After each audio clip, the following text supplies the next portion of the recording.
Laissez vivre Jésus en nous. Tu résides en l'âme fidèle, mon Seigneur. Nous venons en elle et nous y faisons notre demeure. Ça, c'est Dieu qui dit ça, hein, Jésus, le Père, Fils et Saint-Esprit. Tu deviens comme l'âme de cette âme. La grâce, ta grâce la soutient en tout, la conduit en tout. Éclaire son intelligence, dirige sa volonté. Ce n'est plus elle qui agit, c'est toi qui agis en elle. Tu lui donnes la vie de grâce, semence de la vie de gloire, avec une abondance croissante. Voilà. Notre Seigneur nous demande de le laisser poursuivre en nous la vie qu'il a commencée sur la terre dans le sein de la Sainte Vierge. Laissons-le vivre en nous. Laissons-le poursuivre en nous sa vie cachée de Nazareth. Laissons-le continuer en nous sa vie de pauvreté.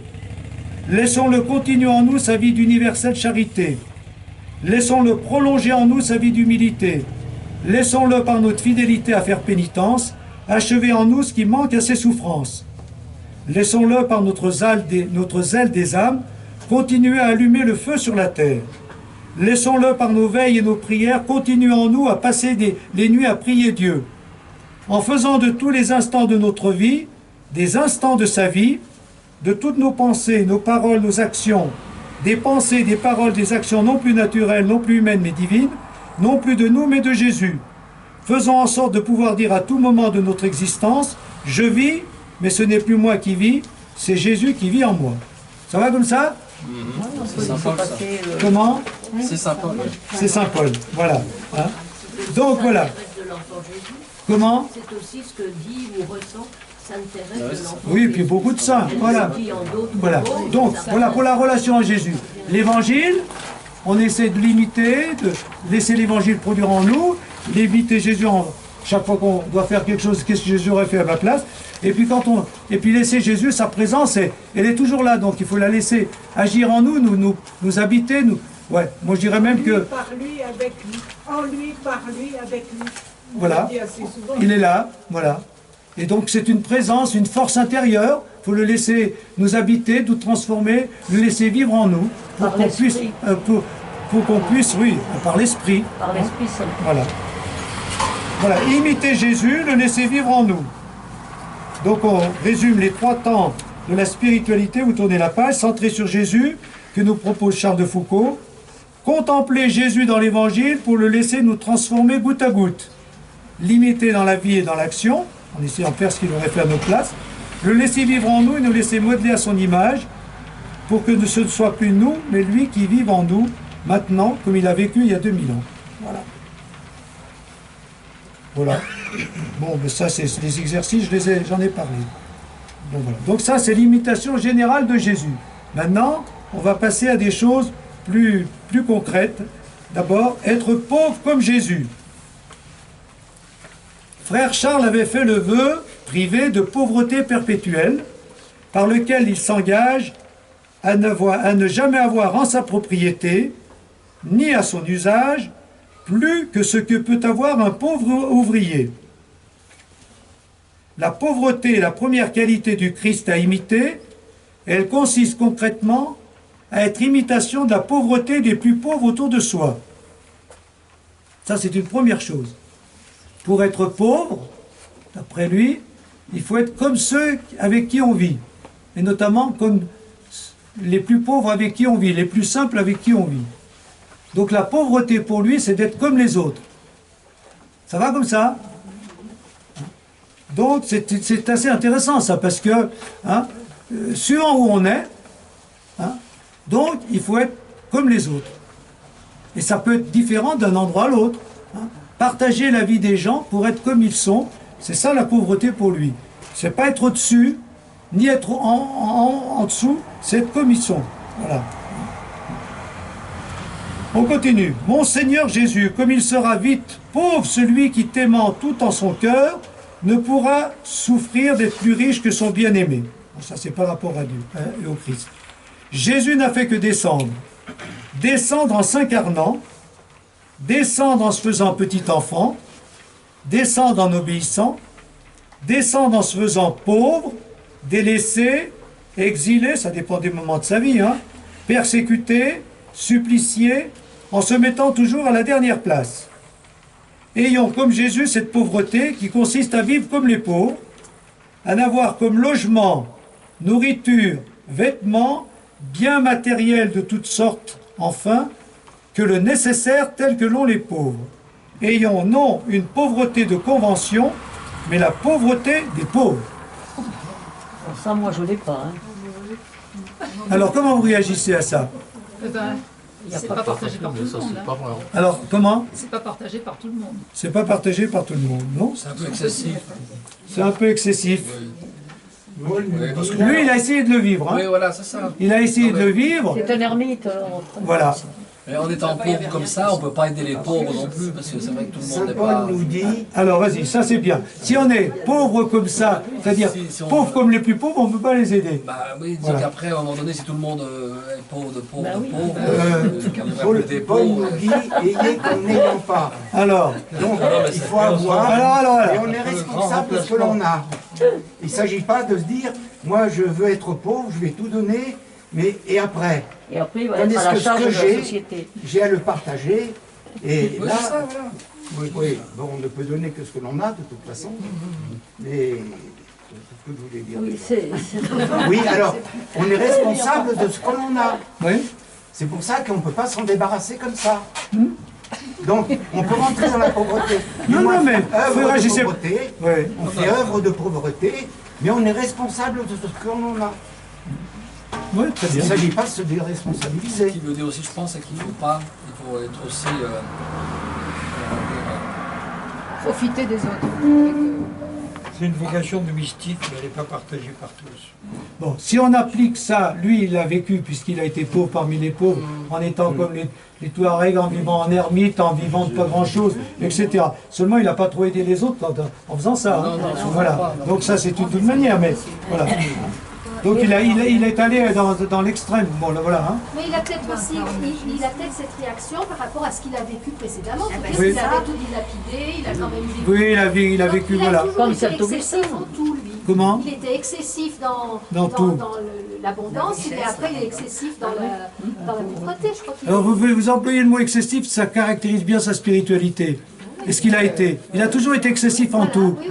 Et du coup ben, il s'est un peu planté beaucoup parce que voulant être excessif, excessif comme ermite, excessif comme ça, il a voilà. Donc il faut toujours la juste mesure, l'équilibre. Ça c'est pas trop lui ça. Hein.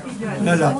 La pauvreté, c'est un esprit aussi, un esprit de C'est ça pauvreté. qu'il a ouvert à Dieu. Comment? En fait, il allait très loin dans la pauvreté parce qu'il y a eu un temps où il s'est débarrassé de ses biens matériels, mais c'était pas ça la pauvreté. Oui, mais on le comprend. Là où il est allé très loin, peut-être, c'est lorsque, en fait, il s'est retrouvé malade et dépendant des locaux qui l'entouraient, qui étaient eux-mêmes pauvres et qui ont sacrifié tout ce qu'ils ont pu pour lui permettre de vivre et de ne pas mourir. Et là, il est entré dans une fragilité, une vulnérabilité incroyable qu'il a ouvert à la vie, en fait, et imitait le Christ. Voilà. Alors, ce qu'il faut dire, c'est ça. Vous avez dit plusieurs choses. Sur la pauvreté, il faut vivre la pauvreté, nous la choisir, la pauvreté qui nous permet de rencontrer Dieu. Voilà. Lui, une pauvreté extrême, et c'est comme ça qu'il a rencontré Dieu. C'est pas dit que tout le monde doit faire pareil. Voilà. Donc, il y a une autre forme de pauvreté, celle que vous avez dite là tout à l'heure. La pauvreté, c'est j'ai des biens, j'en suis responsable, donc je ne peux pas les dilapider, mais je fais en sorte que ça me permet de vivre moi, de vivre ma famille, et d'aider les autres, ou même d'aider l'église par le denier d'église, etc. Et par des dons, et par ceci, et par cela. Vous avez un nouveau message. Voilà. Vous avez reçu un nouveau message. Voilà, et puis, moi, le début, vous avez vu, le début, c'était quand même autre chose. C'est dire, moi j'aime bien ça, la pauvreté, c'est être comme tout le monde. On s'est cherché à être comme les autres, là où on vit. Hein, c'est-à-dire que, voilà, quand on vit dans notre région, on est quand même relativement à l'aise. Hein. Donc en étant comme les autres, on est relativement à l'aise. Hein. Bon, mais du coup, on peut aider, on peut méditer, on peut prier. Donc je pense qu'il faut choisir la pauvreté qui correspond à notre rencontre de Dieu et à notre capacité d'aider les autres. D'aider les autres, voilà. Après, autre chose, voilà. On fait tout un tas de... Voilà. Et l'autre forme de pauvreté, c'est le détachement. C'est-à-dire, j'ai des biens, mais voilà, je ne m'y attache pas. Hein. J'ai des biens, mais voilà. Je prends de la distance. hein, je mets de la distance. Voilà. Hein. C'est pas, j'ai des biens, mais le cœur n'est pas attaché. Du coup, justement, je peux les faire servir. Voilà. Donc voilà, pauvreté, la question pour chacun, quelle pauvreté me permet de rencontrer Dieu? Hein, voilà. Et puis, il y a la pauvreté matérielle, mais il y a d'autres formes de pauvreté. Hein. Oui. Ah oui, oui. La pauvreté intellectuelle, la pauvreté spirituelle, ben voilà, on voit. Donc quand on est sans pauvre, on crie vers Dieu, viens m'aider. Hein. Pauvreté spirituelle, pauvreté intellectuelle, il y a la pauvreté même physique, il y a la pauvreté sentimentale, ouais, il y a toute forme de pauvreté. Donc la pauvreté doit être une occasion pour nous de s'ouvrir à Dieu, puisque je suis pauvre, ben, j'ai besoin, quand je suis riche, ben, c'est un peu là, ça va être un évangile dimanche du riche qui a beaucoup de biens et qui dit maintenant je vais vendre mes biens, je suis tranquille. Bon, donc la pauvreté, eh bien, doit nous ouvrir à Dieu, la richesse nous ferme le cœur, hein, voilà, c'est ça. Donc voilà, la pauvreté détachement, la pauvreté responsabilité pour servir les autres, la pauvreté comme les autres, et puis il y a une autre forme de pauvreté, ben, je ne l'évoque pas ici parce que mais c'est les moines ou les religieux, hein, c'est-à-dire je n'ai rien en moi, à moi personnellement. Hein, c'est la communauté qui possède et qui a parfois des grandes richesses, hein, voilà. Mais voilà, hein. Mais c'est pas au moine en particulier. Ça, c'est la pauvreté des religieux, des religieuses qui peuvent avoir une richesse communautaire, mais rien en propre. Voilà. Je pense que la pauvreté, c'est reconnaître qu'on a besoin de quelqu'un d'autre. Voilà. C'est ça. Ça peut être une forme. Et c'est reconnaître qu'on a besoin de quelqu'un d'autre et qu'on a besoin de Dieu. C'est ça. Qu'on a vraiment besoin de Dieu. On est pauvre quand on n'y arrive plus. Hein. C'est l'autre avec un A majuscule. Voilà. Tandis que le riche n'a pas besoin des autres. Il se suffit à lui-même. Il se suffit à lui-même. Aussi bien physiquement, intellectuellement. Oui. Vas-y, France. C'est un peu l'expérience de Charles de Foucault. Au début, il est arrivé pour vouloir évangéliser, il croyait pouvoir apporter quelque chose. Et il a vécu une vulnérabilité extrêmement dépendante. Sa vie dépendait de la bonté des Touaregs. Et c'est là qu'il a réellement rencontré le Christ, en fait, et qu'il y a eu une ouverture et une rencontre entre deux religions et qui a fait... Voilà. Et la pauvreté comme ça qu'il a, donc il a pu vivre grâce à ce qu'il a rencontré. Mais il y a aussi la pauvreté pastorale, puisqu'il n'est pas arrivé à fonder quelque chose. Mais une fraternité, et 100 ans de rayonnement, oui, mais après, c'est venu après. Il vient là où on est au maximum de notre misère spirituelle, il apparaît comme ça dans l'Église. Mais il apparaît comme ça, mais je veux dire, il n'a pas réussi à fonder quelque chose de son vivant comme les autres, comme Saint François de Sales, comme bien d'autres. C'est là le renoncement intérieur, c'est là qu'il a abandonné ses projets les plus fous pour se mettre dans le temps de Dieu. C'est-à-dire que le temps de Dieu, c'était pas là dans cet instant T en 1900. Je crée, c'est 2020. Je pense. Peut-être. Voilà.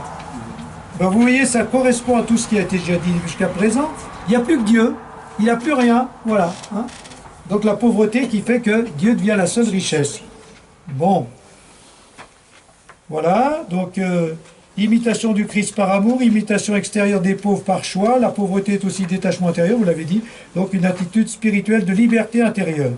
Renoncer à tout d'esprit, être détaché de tout de cœur, être pauvre d'esprit, vide de tout attachement, c'est absolument indispensable pour être disciple de Jésus. Donc la citation finale, ça correspond à ce que vous venez de dire. Bon.